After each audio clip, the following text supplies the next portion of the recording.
Hello friends, आज की इस वीडियो में डिस्कस करेंगे पीएफ के जो रेट को रिड्यूस किया गया था 12% से 10% तक।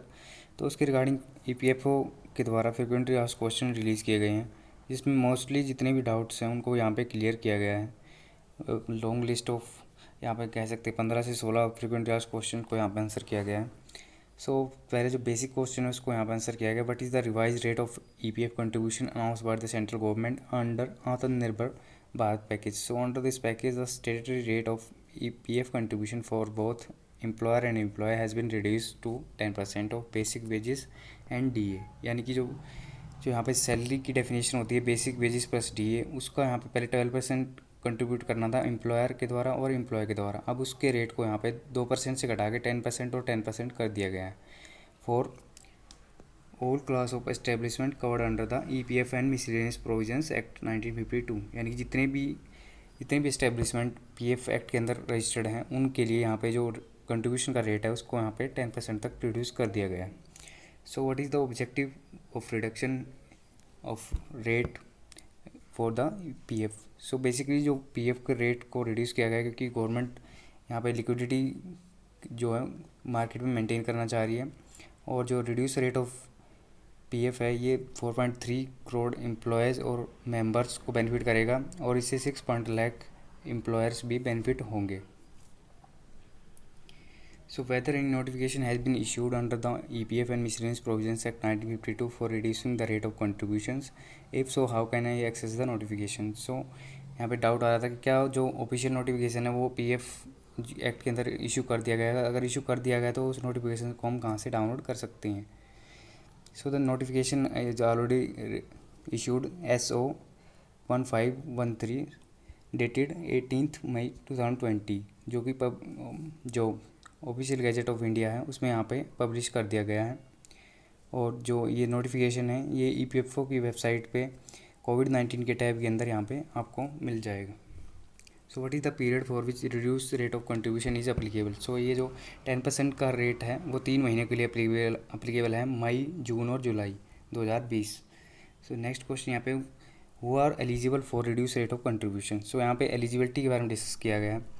सबसे पहले बताया गया it is applicable to all class of establishment cover under the act except the establishment like central and state public sector enterprises और एनी अदर एस्टेब्लिशमेंट ओन्ड और controlled by under the control of central government और state government. यानी जितनी भी government establishment है जिस पे government का कंट्रोल है उन सभी के लिए ये रिलैक्सेशन नहीं है, क्योंकि वहाँ पे गवर्नमेंट ही कंट्रीब्यूट कर रही है एक तरह से। So the reduce rate is also not applicable to the establishment eligible for PMGKY benefits since the entire PF contribution 12% for the employees and 12% for the employers, totaling 25% of the wages is contributed by the central government. So ये scheme दो entities पे applicable नहीं है। First entity जो central government या फिर state government के control में है, और सेकंड जिसको यहाँ पे पहले ही गवर्नमेंट के द्वारा रिलैक्सेशन दी गई है, जो कि जिनके अंदर 3 महीने का कंट्रीब्यूशन जो है सेंट्रल गवर्नमेंट कंट्रीब्यूट कर रही है 24%। यहाँ पे एम्प्लॉयर को कंट्रीब्यूट करना ही नहीं है, तो यहाँ पे 10% का बेनिफिट देने से वो जो बेनिफिट है वो रिड्यूस हो जाएगा, क्योंकि वहाँ पे ऑलरेडी गवर्नमेंट 24% कंट्रीब्यूट कर रही है। अगर ये बेनिफिट वहाँ भी ट्रांसफ़र कर दिया जाता है तो गवर्नमेंट 20% तक कंट्रीब्यूट करना पड़ता है। सो गवर्नमेंट उस बेनिफिट को यहाँ पे रिड्यूस नहीं करना चाहती। So are exempted establishment eligible for reduce rate of contribution, yes the reduce rate of is also applicable to exempted establishments also. जो एग्जेम्प्टेड एस्टेब्लिशमेंट है और जो वॉलंटरी यहाँ पे कंट्रीब्यूट कर रही हैं उनके लिए भी ये अप्लीकेबल है। So how does the reduce rate of contribution help the employees and the employers. So as a result of reduction in the PF rate from 12% to 10%, the employer shall have higher take home pay due to the reduction in deduction from his pay on account of PF contributions। यानी कि जहाँ पे पहले 12% PF deduct होने के बाद उस take home salary बचती थी, अब उसमें 12% की जगह यहाँ पे 10% की डिडक्शन ही होगी, और जो 2% है वो यहाँ पे टेक होम सैलरी एक्स्ट्रा हो जाएगी एम्प्लॉयज़ के लिए।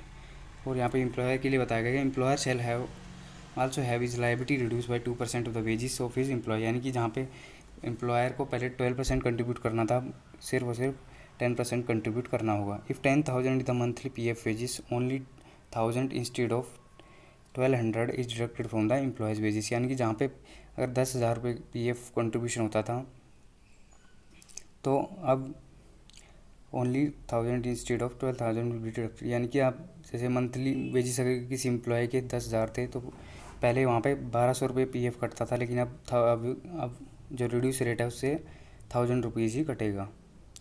And employer pays 1,000 instead of 1,200 towards the PF contribution. So उस जो 10,000 की वेजेस थे उनके रिगार्डिंग यहाँ पे एम्प्लॉयर को पहले 1,200 जो है कंट्रीब्यूशन देना होता था, लेकिन अब जो है 1,000 रुपीज़ कंट्रीब्यूशन देना होगा।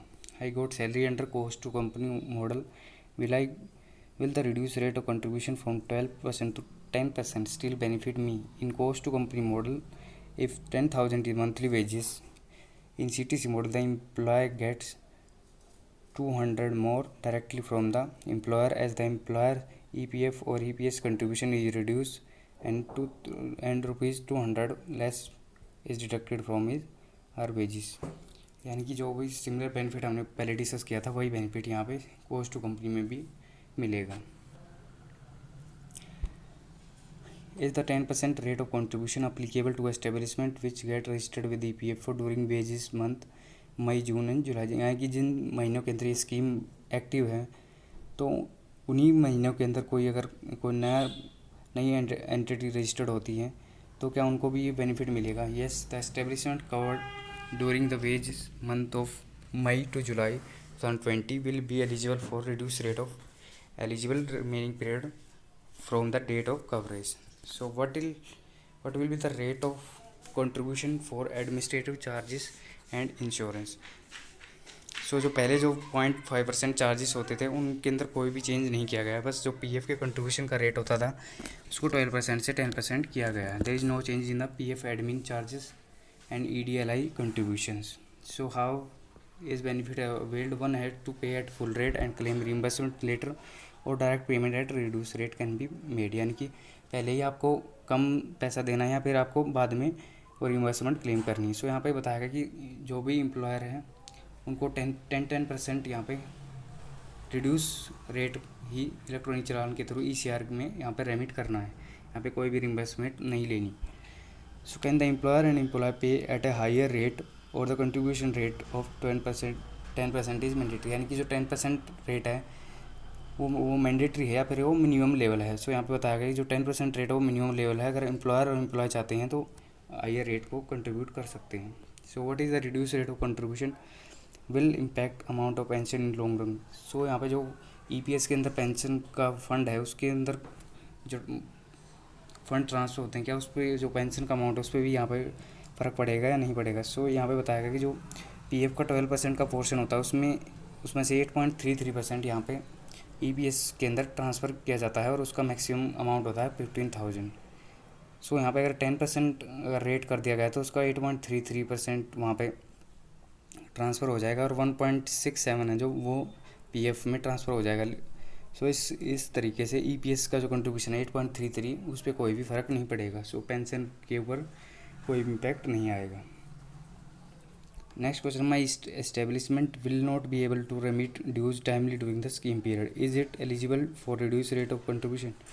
सो यहाँ पे कोई भी टाइम लिमिट नहीं लिखाई गई है। जब भी आप इन तीनों महीने के लिए पेमेंट करेंगे आपको 10% का PF यहाँ पे पे करना है, ना कि 12% का। सो यहाँ पे कोई भी टाइम लिमिट नहीं दी गई है कि अगर आप टाइम पेमेंट करोगे तभी आपको इसकी बेनिफिट मिलेगा, क्योंकि कभी भी आप इसका बेनिफिट ले सकते हो। जब आप पेमेंट करोगे तब आपको 12% ही पे करना होगा।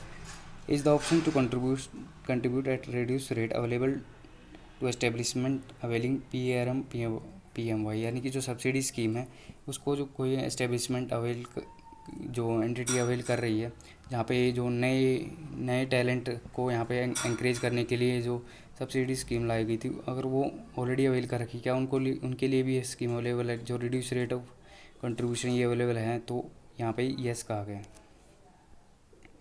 लास्ट क्वेश्चन दिया गया था, rate of contribution for my establishment 10% as it engage in manufacturing of guar gum, will the rate of contribution will be further reduce for my establishment. यानी कि जिन एस्टेब्लिशमेंट के लिए ऑलरेडी यहाँ पे बेनिफिट दिया गया है, एग्जाम्पशन दी गई है, reduce rate of contribution prescribe किया गया है, तो उनके लिए यहाँ पे ये एलिजिबल नहीं होगा। So thanks for watching.